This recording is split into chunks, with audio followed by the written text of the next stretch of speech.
Boss, meron pa ba ang EA nimo na Zone Recovery Hedging EA? May mga EA na pwede tayong gamitin para dito, boss. Ituturo ko sa inyo mamaya. Pero bago yun, ituturo ko muna sa inyo kung paano gumagana itong Zone Recovery Hedging Strategy. So, tinatawag siyang Zone Recovery Hedging Strategy.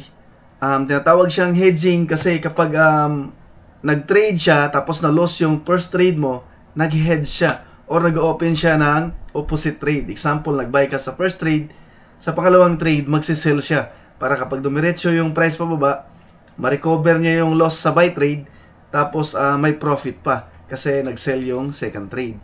Kaya tinatawag siyang hedging. Okay? So, tinatawag din siyang zone recovery kasi meron siyang zone kung saan i-recover niya yung losing trade. So, example, ito yung zone, 20 pips yung zone. Dito ka nag-buy. So, kapag nag-buy ka, tapos bumaba yung price ng 20 pips, so mag-open siya ng sell trade. So, ganun, 20 pips yung zone. Example, tumaas naman ulit, mag-open siya ulit ng buy trade. Hanggang dumiretso yung market, pataas or pababa, so ma-close yung trade mo na may profit. Okay? So, kaya tatawag siyang Zone Recovery Hedging Strategy. Okay, so may EA nito para hindi na manual na gamitin. Okay, so ipapaliwanag natin ang concept ng Zone Recovery Hedging Strategy. So, makita nyo, 1, 2, 3, 4, 5, 6, 7, 8. So, 8 trades yung maximum na pwede niyang gawin. So, yung green, buy trade. Yung red ay sell trade. So, ito yung zone recovery, 20 pips. Tapos, yung take profit ng buy trade. Ito yung take profit level, 60 pips. Yung take profit level naman ng sell trade ay 60 pips dito naman. Example, unang trade, buy trade. So, kapag dumiretso yung price pataas, so automatic, wala nang hedging, wala nang kasunod na trade. So, mag-take profit tayo, tapos na yung session na yun. Pero, kapag tumaas, pero hindi naabot yung take profit, tapos bumaba, tapos umabot dito sa recovery zone na 20 pips, mula dito sa nag-buy tayo, bumaba ng 20 pips. Ibig sabihin, nalulugi na ng 20 pips yung unang trade. So, automatic, magsisell yung EA ng 1.4 lots. So, mas malaki doon sa buy trade na 1 lot. Ganon. So, ibig sabihin, kapag dumiretso yan pababa ng 60 pips, so mag-take profit yung sell trade, mag-take profit ng 60 pips. Yung buy trade naman, malulugi ng 80 pips kasi 20 pips mula dito sa zone recovery plus 60 pips. So, 80 pips lahat ng lugi ng buy trade. Pero kasi mas malaki yung lot size ng sell trade, 1.4, 1 lot lang sa buy trade. So, overall, meron ka pa ring profit na makukuha. Okay? So, halimbawa naman, hindi umabot dito sa take profit, tapos tumaas na naman, bumalik dito sa zone recovery kung saan ka nag-buy. So, mag-open ulit siya ng buy trade. So, tatlo na yung trade mo. So, ang i-open niya, 1 lot ulit. So, itong mga lot size calculation, so, default na to, nandun na yan sa settings ng EA. So, mag-open siya ng trade. So, pag dumiretso pataas, mabot yung take profit, so automatic, overall, meron ka pa ring profit. Meron tayong computation mamaya kung magkano yung profit sa mga level na yan, hanggang 8 level. Pero pag hindi umabot, bumalik ulit dito, magsisell na naman, sell number 4, hindi umabot yung TP, bumalik na naman sa zone recovery sa buy, magbabay ulit. Pag bumaba naman, magsisell ulit, magbabay ulit, magsisell ulit, hanggang maabot niya yung TP or take profit level. Kaya hindi ka na dapat mag-worry kung saan papunta yung market, taas ba or baba, kasi makukuha niya. Panigurado, mula level 1 hanggang level 8, magkakaroon ka ng profit kahit saan yung maklose na trade. Buy trade man or sell trade. Pero ang problema nito, ang kalaban nito, kapag ranging yung market. Kapag ganyan lang siya, pabalik-balik lang, hindi umabot ng 60 pips, hindi nag-TP, hanggang mga 10, hanggang 15, 20, so hanggang 8 lang yung kaya mo, yung maximum mo. So, lalaki yung loss mo. Hindi mo ma-recover yung loss. So, maubos na yung capital mo. Margin call na. Maklose lahat ng trade mo na may loss. Kaya dapat, iwasan natin yung ranging na market. Dapat trending. Yung trend pataas or trend pababa. Ganun yung kailangan sa strategy na ito. So, ang gagawin nyo, mag-trade kayo sa mga currency pairs, sa forex pairs na merong news. So, mag-search lang kayo sa Google, economic calendar. Tingnan nyo kung anong currency yung maraming news ngayong week or next week. Doon kayo mag-trade. Doon nyo gamitin itong zone recovery EA. Huwag nyo gamitin sa patay na market or ranging. So example, level 1. Yan, ito yung pwede mong kitain. Malaki yung profit mo kasi hindi ka nakapag-hedge. Pag level 2 ka naman nag-profit dito, so magne-net ka lang ng 4 US dollar. Malulos ka kasi ng 80 pips, mag-profit ka naman ng 60 pips. Ito naman yung lot size na trade mo. Sa level 3 naman, so dalawa yung profit mo, tig 1 lot, plus ka ng tig 60 US dollar, kaso nalos ka ng 1.4 lots na 80 pips. So mag-net ka lang ng 8 US dollar.